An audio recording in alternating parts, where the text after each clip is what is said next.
Good morning, dear students. So, let us start our chapter. As you know, we reach up to the transportation. In the previous session, you have learned about the human respiratory system, which is the most important point, and you have done its homework also. So, next point is human transportation system, or else we can say transportation in human beings के अंदर transportation. अब transportation यहाँ पे बात हो रही है, तो ट्रांसपोर्टेशन कौन सी चीज का, ठीक है. और अगर मैं आपको पूछूं सबसे पहले कि हार्ट ट्रांसपोर्टेशन के लिए जो ब्लड है, ब्लड के बारे में हम ये बात कर रहे हैं, तो ये जो सारी चीजें जो इम्पोर्टेंट है, ये कहाँ से शुरू होती है और कहाँ पे जाके खत्म होती है. So the main organ which is responsible for this transportation, that is our heart. मैं आपको बोलूं कि हार्ट ड्रॉ करना है तो क्या करोगे आप लोग, यही वाला है ना, दिल दिल ड्रॉ कर देते हो. फिर अपनी बुक के पीछे देखा है मैंने, बहुत सारे लोग हार्ट ब्रेक वाला बना देते हैं. ये एक्चुअली ये हार्ट हमें ड्रॉ नहीं करना है. आप जब भी अब हार्ट ड्रॉ करो तो आपको ये जो दिख रहा है ना, ह्यूमन हार्ट मैंने यहाँ पे लिखा हुआ है, यस, बेसिकली आपको ये आपका एक्चुअल हार्ट है. तो ये हार्ट आपको ड्रॉ करना है, एंड ये हार्ट की प्रैक्टिस आपको 3 टाइम करनी है. 3 टाइम ये हार्ट का स्ट्रक्चर आपको ड्रॉ करना है. सारे जो ऑर्गन्स है वो प्रिपेयर करने हैं, उनके नाम वगैरह, ठीक है. तो let us start our topic, human heart, transportation in human beings. तो सबसे पहले हम बात करते हैं ह्यूमन हार्ट के बारे में. तो आप यहाँ पे देख सकते हो ह्यूमन हार्ट के अंदर कौन कौन से ऑर्गन्स है, different different organs, different different function of their. सबसे पहले बात करते हैं ऑर्टा.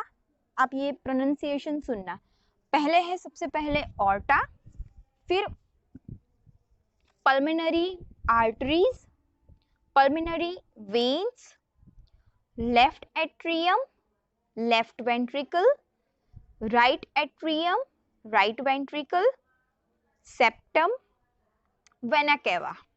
क्लियर? फिर से बात करती हूँ मैं, फिर से इसको प्रोनाउंसिएशन करती हूँ.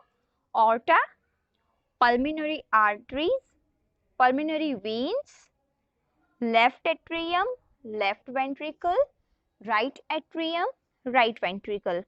Okay, then vena cava and septum. Clear? So these all are the different parts of the human heart. तो ये आपका ह्यूमन हार्ट है, इसको बराबर से याद कर लीजिए, समझ लीजिए. अब बात करते हैं ह्यूमन हार्ट के स्ट्रक्चर के बारे में, ठीक है. Are pump the heart, pump आप अपने लेफ्ट हैंड साइड पे, ठीक है, थोड़ा सा आप वहां पे हाथ रखिए और फील कीजिए क्या हो रहा है वहां पे. पंपिंग जैसा हो रहा है कुछ, है ना, धक धक धक धक धक धक, ये पंपिंग जैसा हो रहा है. So that is our heart, ठीक है. अब एक्चुअल अगर हार्ट की पोजीशन के बारे में बात करें और एक्चुअल हार्ट की साइज वगैरह के बारे में बात करें यहाँ पे, तो सबसे पहले the heart is a muscular organ which is as big as our fist. Heart कैसा है हमारा, एक मस्कुलर ऑर्गन है, और हमारी बंद मुट्ठी, अगर आपकी मुट्ठी, फिस्ट यानी कि मुट्ठी, एक अपनी मुट्ठी आप बंद करो ना, उतना ही छोटा सा आपका हार्ट है. लेकिन काम क्या करता है, ये बहुत बड़े बड़े काम करता है, ठीक है. Because both oxygen and carbon dioxide have to be transported by the blood. The heart has different chambers to prevent the oxygen rich blood from the mixing with the blood containing carbon dioxide. As you can see here, यहाँ पे 4 different chambers है. Chamber number 1, 2, 3, 4. तो heart has 4 chambers. Heart के पास कितनी chambers होती है, 4 chambers होती है. और ये 4 चैम्बर्स क्यों होती है, क्योंकि यहाँ पे हार्ट के अंदर ऑक्सीजनेटेड ब्लड और डीऑक्सीजनेटेड ब्लड दोनों की दोनों आते हैं. ऑक्सीजनेटेड मतलब ऑक्सीजन वाला ब्लड, और डीऑक्सीजनेटेड यानी कि कार्बन डाइऑक्साइड रिच ब्लड, जिसके अंदर ऑक्सीजन नहीं होता. तो ये सब एक दूसरे के साथ मिक्स ना हो जाए, इसी वजह से heart is divided into the 4 chambers. Clear? Next, the carbon dioxide rich blood has to reach the lungs for the carbon dioxide to be removed. आपको पता है हमने बात की थी कि कार्बन डाइऑक्साइड जो है वो हम कहाँ से बाहर निकालते हैं, हमारे नॉस्ट्रल्स के थ्रू ही बाहर निकालते हैं। मतलब लंग्स के अंदर जब भी कार्बन डाइऑक्साइड आएगा तभी वो बाहर निकलेगा। तो जो कार्बन डाइऑक्साइड रिच ब्लड है उसको कहाँ पे पहुंचना पड़ता है, लंग्स के अंदर पहुंचना पड़ता है।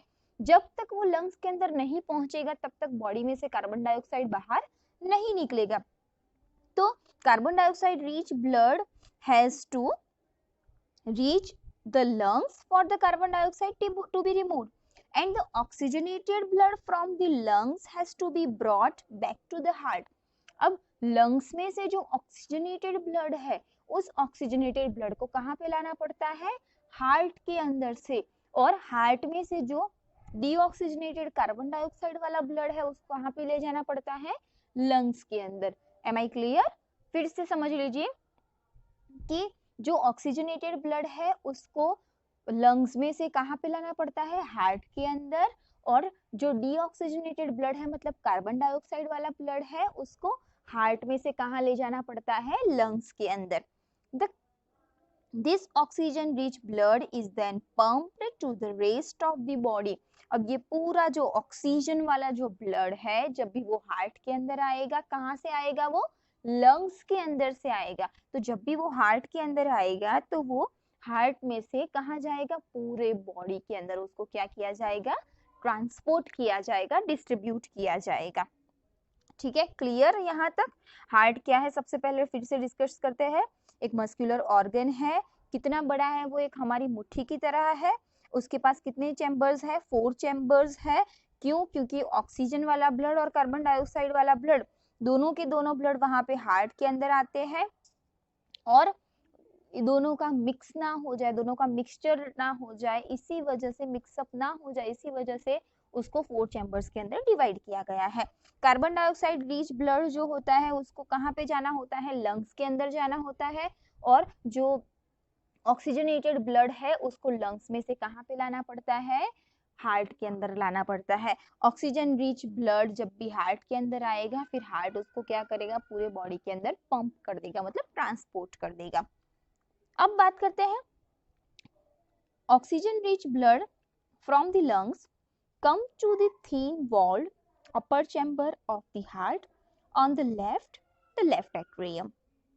सबसे पहले आप यहाँ पे समझ लीजिए, आपकी लेफ्ट साइड पे जो है वो है आपका लेफ्ट एट्रियम, राइट साइड पे है वो है आपका राइट एट्रियम, नीचे जो है लेफ्ट साइड पे वो है आपका लेफ्ट वेंट्रिकल, राइट साइड पे है वो है राइट वेंट्रिकल। ठीक है, याद कैसे रखेंगे, एबीसीडी में सबसे पहले ए आता है और वी लास्ट में आता है, मतलब सबसे पीछे आता है। ठीक है, तो यहाँ पे भी ऊपर जो सबसे पहले है वो है आपका एट्रियम जो ए से शुरू होता है, वेंट्रिकल जो नीचे आएगा वो बाद में आएगा।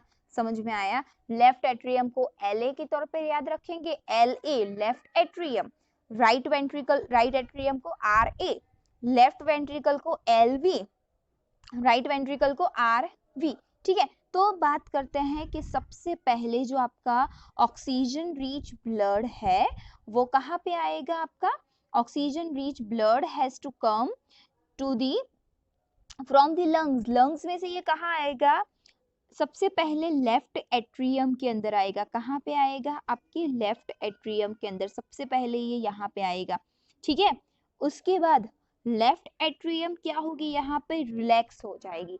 जैसे ही उसके अंदर यहाँ से पल्मोनरी वेन्स के थ्रू क्या आएगा, ब्लड यहाँ पे आ जाएगा सबसे पहले। तो सबसे पहला आएगा आपका लेफ्ट एट्रियम। तो लेफ्ट एट्रियम के अंदर जैसे ही आपका ब्लड आएगा, लेफ्ट एट्रियम की वॉल क्या हो जाएगी, ब्लड को कलेक्ट करेगी और वो रिलैक्स हो जाएगी, उसके ऊपर कोई प्रेशर नहीं रहेगा, वहां पे वो रिलैक्स होगी।